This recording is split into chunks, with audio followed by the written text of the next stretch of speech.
사드락과 메삭과 아베드고가 왕에게 대답하여 말했다. 이거 살펴주십시오. 이 일을 보고서는 우리가 예수님께 대답할 필요가 없는 줄 압니다. 그 속에 덧들어도 그분이 우리를 지키시는 우리 하나님이 우리를 살아가는 화덕 속에서 보여주시고 임금님의 세포도 보여주실 것입니다. 비록 이렇게 그렇더라도 우리는 임금님의 신뢰를 지키기도 하고 임금님이 세우신 그분 신앙에게 열어하고 있는 것입니다. 이거 살펴주십시오. 반갑습니다. 오늘은 대학 청년부 신청과 예배교육과 진행합니다. 시간적으로 이루어진 분들은 예배 후에 신청을 받는 요청에 참여해 주시기 바랍니다. 오늘은 세상을 외치는 불가능한 예배라는 제목으로 진행하는 말씀을 드리도록 하겠습니다. 우리가 그리스도인으로 살아간다는 것은 세상을 등지고 또는 세상으로부터 벗어나서 산다는 것을 의미하지 않습니다. 우리는 세상 속에서 세상과 함께 살아가야 합니다. 다만 세상과는 다르게 이 세상에 속하지 않은 모습으로 살아야 합니다. 그것을 믿음으로 사는 것이라고 말할 수 있을 것입니다. 그렇다면 구체적으로 세상 속에서 우리들이 어떤 모습으로 살아야 할까요? 오늘 말씀을 통해서 이것에 대해 생각해보려고 합니다. 오늘 말씀은요, 대략 BC 500에서 600년 경의 일을 배경으로 하고 있습니다. 2600년 전쯤에 이스라엘을 배경으로 하고 있는데요. 당시 이스라엘은 바벨로니아의 침략을 당했습니다. 그래서 이스라엘의 많은 사람들이 바벨로니아의 포로로 끌려갔습니다. 그 포로 중에는 왕궁에서 일하게 만들려고 따로 선출된 아이들이 있었는데 그 중에 다니엘과 3명의 친구들도 있었습니다.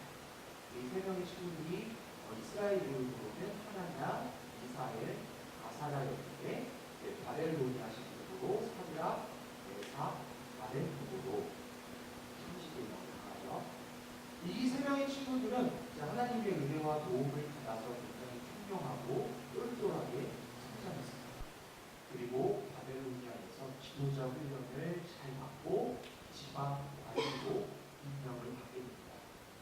어떻게 보면 사회적으로 굉장히 성공한 자리에 가게 되었다고 볼 수도 있을 것입니다.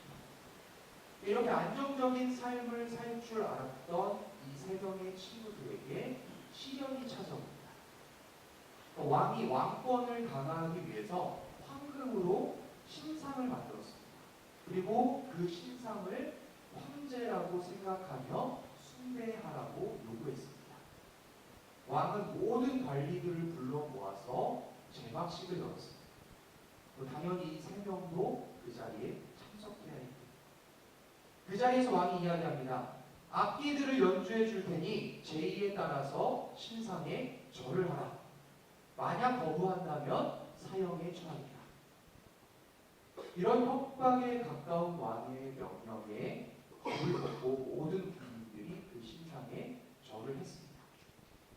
하지만 이 3명의 친구들은 그 신상에 절을 할 수가 없었어요. 이것은 왕을 신격화시키는 행동이었고 그들의 믿음에선 우상 숭배였기 때문입니다. 이 3명의 친구들에게 왕은 자기들이 섬겨야 할 대상이긴 했지만 어디까지나 인간이었습니다.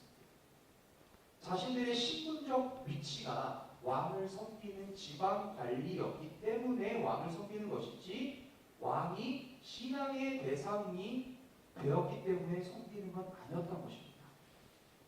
이 3명의 친구들이 믿는 분은 오직 하나님이었어요. 그래서 이 3명은 그 황금 신상 앞에 절을 하지 않았습니다. 아무리 왕의 명령이라고 하더라도 이것은 따를 수 없었던 겁니다. 그러자 다른 사람들이 이 3명을 고발했습니다. 그리고 이 3명은 사형 선고를 앞두고 최후 변론의 자리에 서게 됩니다. 이 자리에서 왕이 한 번 더 이 3명을 협박하고 회유합니다. 지금이라도 절을 해라. 그러면 살려줍니다. 이런 상황 속에서 이 3명의 친구들이 한 대답이 저희가 읽은 오늘 본문의 말씀입니다.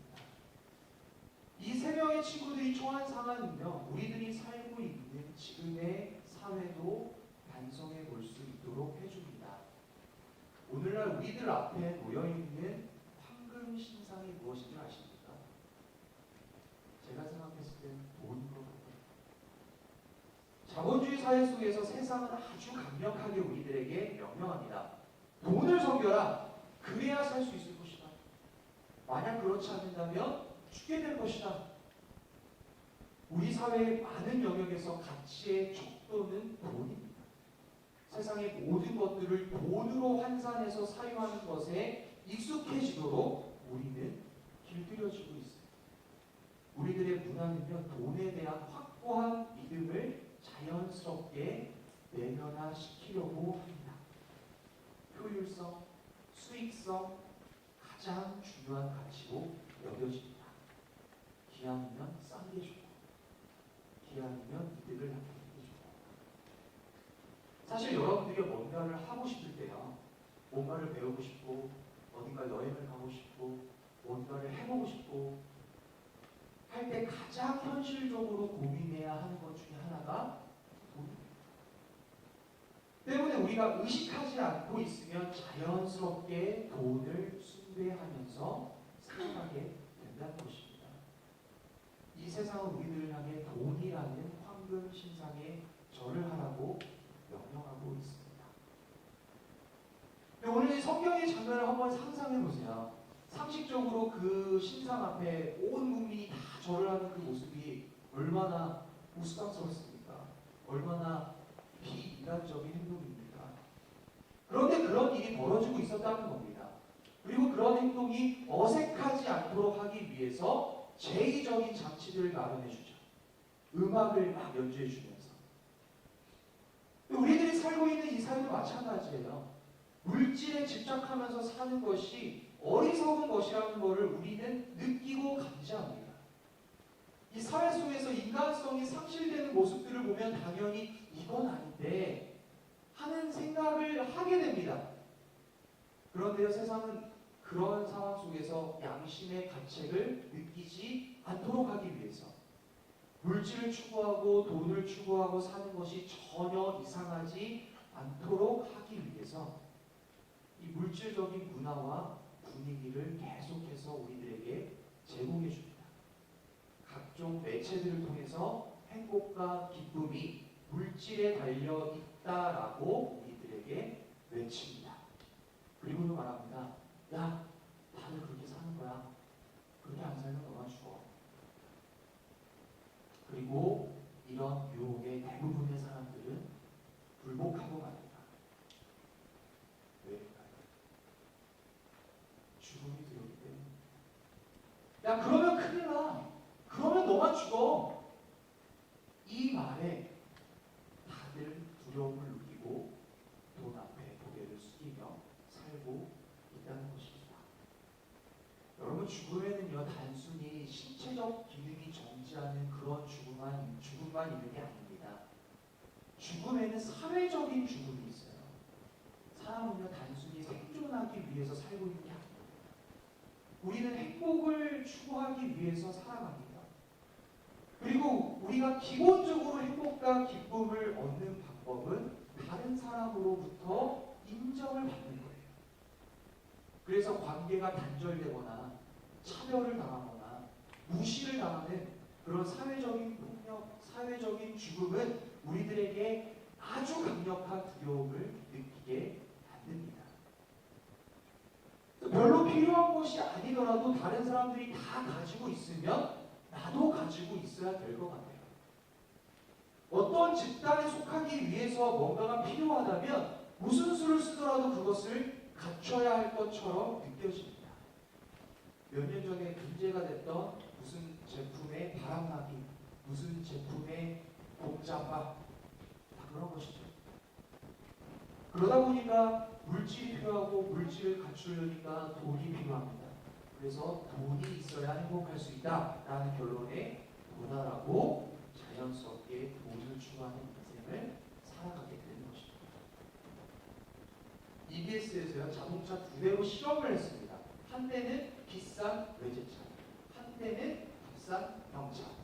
2차선 도로에서 일부러 천천히 주행하도록 한 다음에 뒷차가 어떻게 반응하는지를 관찰했습니다. 놀랍게도요. 외제차를 향해서는 아무도 깜깜거리지 못했습니다. 아무도 크락션 돌지 못했어요. 그런데 값싼 경차에게는 몇 초도 참지 않고 사람들이 크랙션을 들었습니다. 심지어 어떤 사람은 무슨 운전을 그따위로 해! 하면서 막 소리를 지르고 욕을 했습니다. 이 시험이 무엇을 보여줍니까? 이 현대사회에서 자동차라는 게 단순한 교통수단, 이동수단이 아니라 상징적인 파워를 표현하는 것처럼 되었다는 겁니다. 근데 비단 자동차뿐만이 아니에요. 시계, 가방, 옷 이런 것들이 다 그런 기능을 하고 있습니다. 그 때문에 사람들은 생각합니다. 야, 무시당하지 않기 위해서는 갖춰야 해. 안 그러면 나만 죽어. 이런 사회적인 죽음에 대한 두려움 때문에 오늘날 수많은 사람들이 이 금신상 앞에 고개를 숙이며 그렇게 살고 있다는 것입니다. 그렇다면 그리스도인인 우리들은 이런 세상 속에서 어떻게 살아야 할까요? 하나님, 저에게도 부를 주십시오. 저에게도 성공을 주십시오. 이렇게 기도해야 될까요? 하나님께 비싼 차를 달라고, 비싼 시계를 달라고, 비싼 가방을 달라고, 비싼 옷과 비싼 집을 달라고 그렇게 기도해야 되는 것일까요?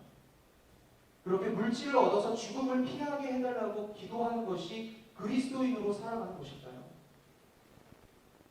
오늘 성경을 읽어보니까 그렇지 않았다는 것입니다. 오늘 이 세 명의 친구들은 그런 풍토와 문화, 분위기 속에서 굉장히 엉뚱해 보이는 그러나 당당하고 단호한 고백을 하고 있었습니다. 오늘 읽은 16, 17절 말씀인데 제가 한 번 더 읽어드리겠습니다. 사드락과 메삭과 아벳느고가 왕에게 대답하여 아뢰었다. 국어 살펴주십시오. 이 일을 두고서는 우리가 임금님께 대답할 필요가 없는 줄 압니다.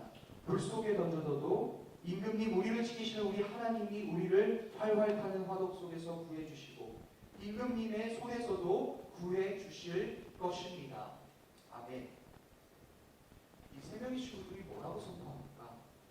하나님이 계시기 때문에 금신상에 절하지 않겠다는 것입니다. 하나님이 더 중요한 가치임을 믿는다는 겁니다.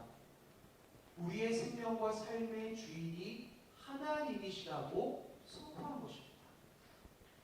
이것이 바로 우리가 세상 속에서 외칠 첫 번째 고백입니다. 우리의 생명과 삶은 하나님께 달려있다 라는 것입니다. 이런 고백을 할 수 있을 때 금신상에 절하라는 세상의 유혹을 이겨낼 수 있게 됩니다. 이 바보야, 그렇게 살면 너만 죽는다니까? 이렇게 말하는 세상에서 아니야, 그렇지 않아. 살고 죽는 문제는 하나님께 달려있는 것이야 라고 말할 수 있어야 한다는 겁니다.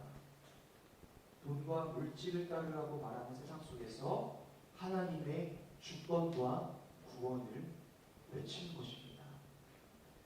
우리가 읽은 이 본문 뒷부분을 보시면요, 이 세 명의 친구들은 결국 사형 집행을 당하게 됩니다. 그런데 그 과정 속에서 하나님이 이들의 생명을 건져주시는 기적을 경험하게 돼요. 이들의 믿음대로 하나님의 역사가 나타난 것입니다. 우리가 세상 속에서 하나님을 믿는다는 것은 바로 이것을 의미합니다. 우리가 하나님을 신뢰하면서 성실하게 최선을 다해 살아간다고 하더라도 여러 가지 문제들이 우리를 찾아옵니다. 어려움이 찾아옵니다. 이렇게 신앙을 계속 지키면 망할 것 같은 그런 상황들이 찾아옵니다. 그러나 그 속에서 하나님의 주권과 하나님의 구원을 바라보아야 한다는 것입니다. 하나님께서 그 모든 것들로부터 우리를 건져내실 것입니다. 이겨낼 수 있도록 인도하여 주십니다. 우리의 손을 잡아주시고 일으켜주시고 승리하게 해주십니다. 우리가 포기하지 않고 낙심하지 않을 수 있는 것은 하나님께 우리의 삶이 달려있기 때문입니다. 그래서 고린도전서 10장 13절에 보면 사도 바울이 이렇게 선포하고 있습니다. 말씀 넘겨주세요. 제가 읽어드리겠습니다. 고린도전서 10장 13절. 하나님은 신실하십니다. 여러분이 감당할 수 있는 능력 이상으로 시련을 겪는 것을 하나님은 허락하지 않으십니다. 하나님께서는 시련과 함께 그것을 벗어날 길도 마련해 주셔서 여러분이 그 시련을 견뎌낼 수 있게 해 주십니다. 하나님께서는 지금 우리들의 상황을 하십니다. 지금 우리의 문제와 어려움을 하십니다. 그리고 지금 우리의 기도를 들어주십니다. 하나님께서 감당할 수 있도록 인도해 주시다는 겁니다. 그런 하나님을 기억하고 그런 하나님에 대한 믿음을 세워나가는 저희 모두가 되기를 소망합니다. 세 명의 친구들이 했던 선포와 담대함이 우리들에게도 있게 되기를 소망합니다. 예배자인 우리들이요, 어쩔 수 없어, 다 그렇게 사는 거지 라는 생각으로 금신상에 고개 숙이는 인생을 선택하지 않기를 소망합니다. 두 번째로 우리들이 외칠 믿음의 고백은 비록 그렇게 되지 않더라도 라는 고백입니다. 오늘 읽은 말씀 18절입니다. 제가 읽어드릴게요. 비록 그렇게 되지 않더라도 우리는 임금님의 신들은 섬기지도 않고 임금님이 세우신 금신상에게 절을 하지도 않을 것입니다. 굽어 살펴주십시오. 아멘. 이 세 명의 친구들이 하나님의 구원을 확신했던 것은 아주 큰 믿음이고 자신감이었습니다. 그런데 그 믿음을 완성하는 것은 바로 이 비록 그렇게 되지 않더라도의 믿음이었습니다.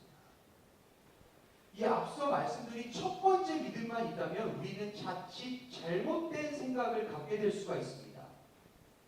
눈앞의 결과가 중요하다고 생각하는 것입니다. 하나님의 구원, 하나님의 승리, 하나님의 인도, 하나님의 사랑 확신하는 것은 중요합니다. 우리는 무기력한 하나님을 믿는 것은 아닙니다. 그러나 그 하나님께서 당장 내 눈에 만족스러운 결과를 주셔야만 한다고 그렇게 생각해서는 안 된다는 것입니다. 우리가 진정으로 금신상에게 고개 숙이지 않기 위해서는 바로 이 두 번째 믿음, 비록 그렇게 되지 않더라도가 있어야 합니다. 한번 생각해 보세요. 만약에 이 세 명의 친구들이 그 사형 속에서 그냥 죽었다면,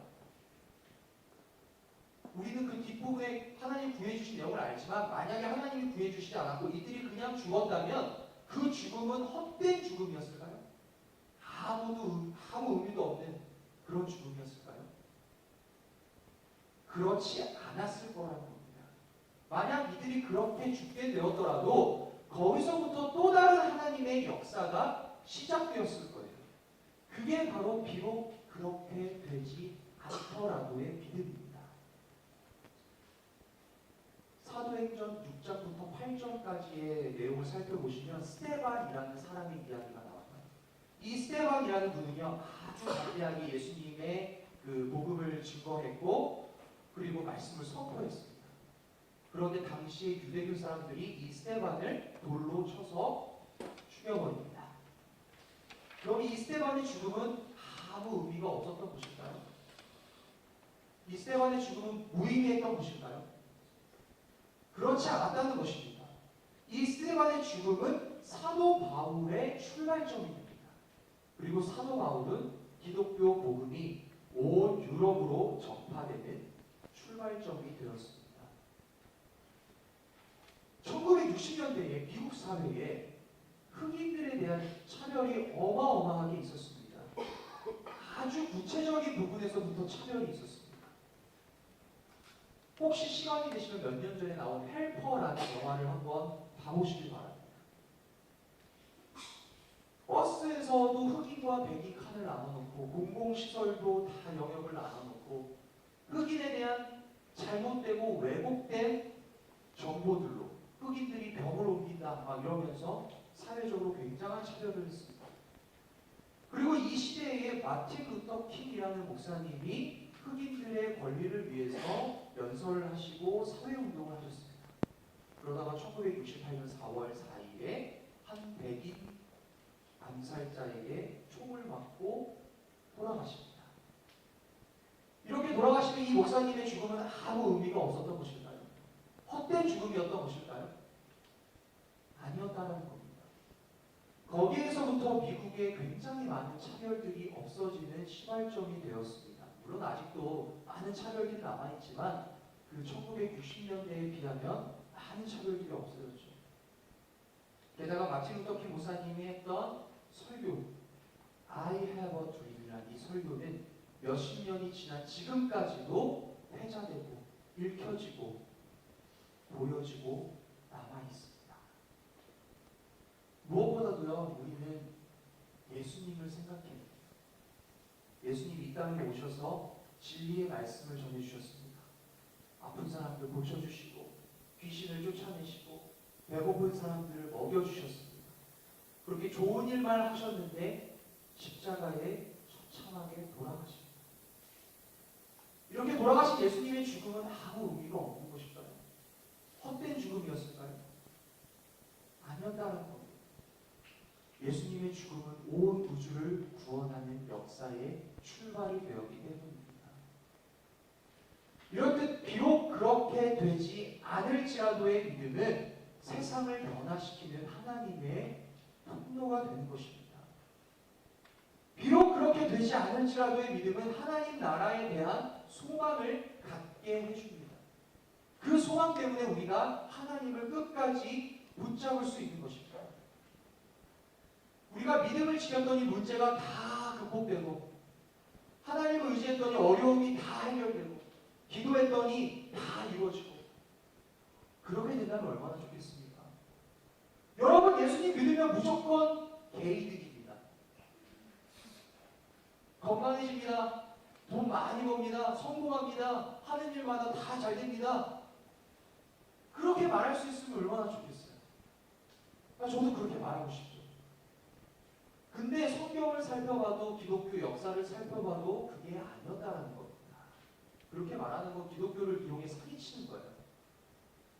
여러분, 믿음을 지킨다는 것이요, 당장 눈앞의 행복, 눈앞의 재미, 눈앞에 원하는 결과를 보장해 주지는 못합니다.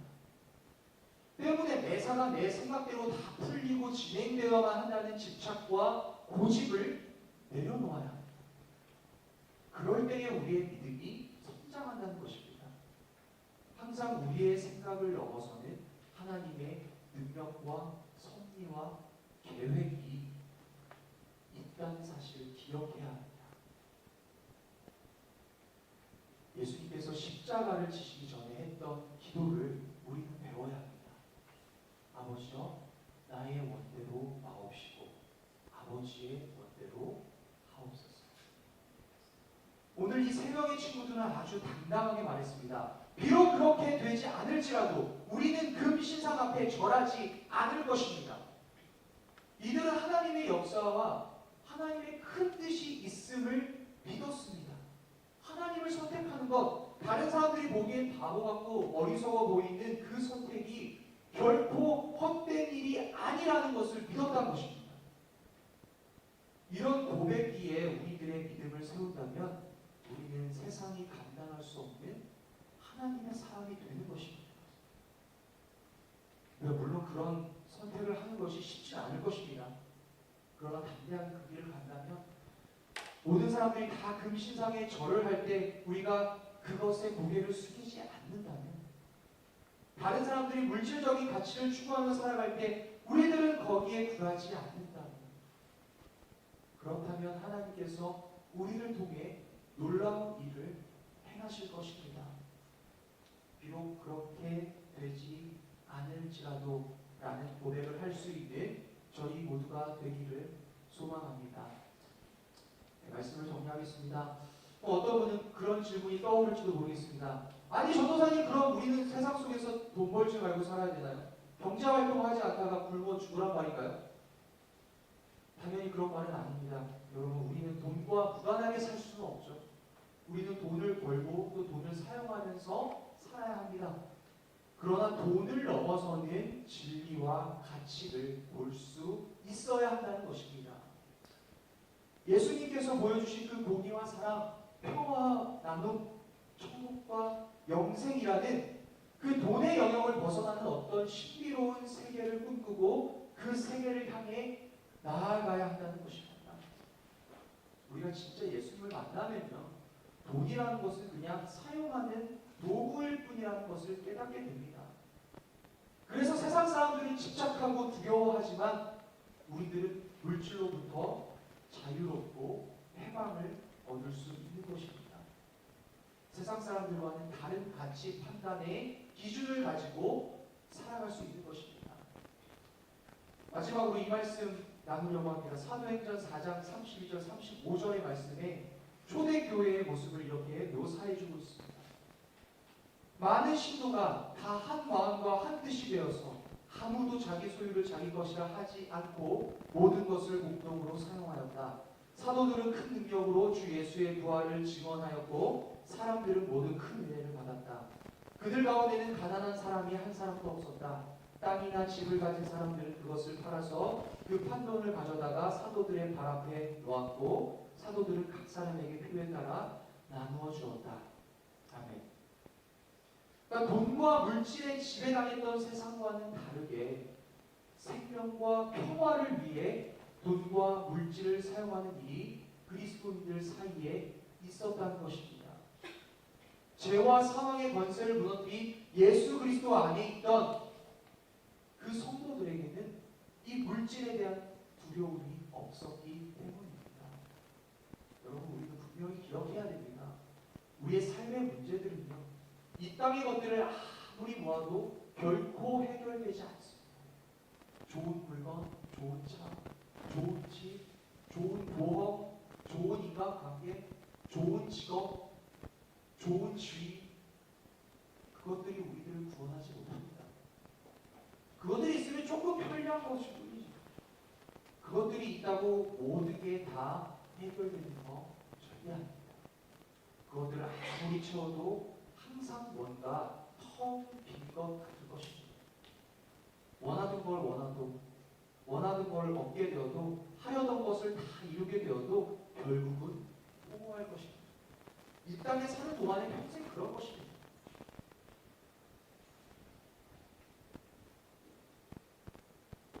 채워도 우리들의 마음과 영혼은 이 땅의 물질로는 채워지지 않습니다. 우리들의 영혼은요, 오직 예수 그리스도 안에서만 채움을 얻을 수 있습니다. 자유와 해방과 구원은 하나님께 달려있기 때문입니다. 그 주님의 은혜와 사랑을 아는 저희들이 되기를 소망합니다. 그래서 이 세상을 향해 용기 있고 담대한 선포를 할 수 있기를 소망합니다. 첫 번째 믿음의 고백, 우리의 삶과 생명은 하나님께 달려있다. 두 번째 믿음의 고백, 비록 그렇게 되지 않을지라도. 이 두 가지 고백을 세상 속에서 외칠 수 있는 저희 모두가 될 수 있기를 소망합니다. 기도하겠습니다.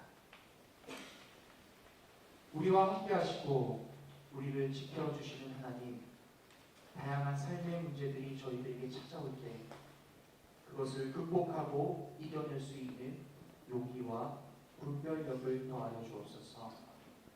두렵고 어려운 상황 속에서도 당신을 향한 믿음과 신념을 잃지 않게 하옵소서.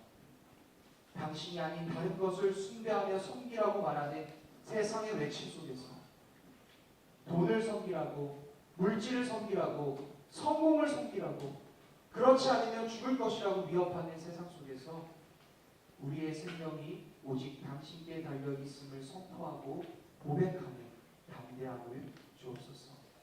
때로는 저희의 생각과 바람대로 되지 않을지라도 그 속에서 더 큰 하나님의 역사와 인도하심을 볼 수 있는 믿음의 눈을 허락하옵소서. 이 땅 가운데 당신의 공의와 사랑을 세우기 위하여 생명까지 내어주신 예수 그리스도를 온전히 따르는 저희들이 되도록 함께하여 주옵소서. 육체의 쾌락, 눈의 쾌락을 추구하는 인생이 아니라 당신의 진리를 따르는 인생이 되게 하시고, 물질과 외모를 자랑하는 인생이 아니라 당신의 은혜와 사랑을 자랑하는 인생이 되게 하옵소서. 지금 이 시간 이 자리에 함께 하시는 예수 그리스도의 이름으로 기도드립니다.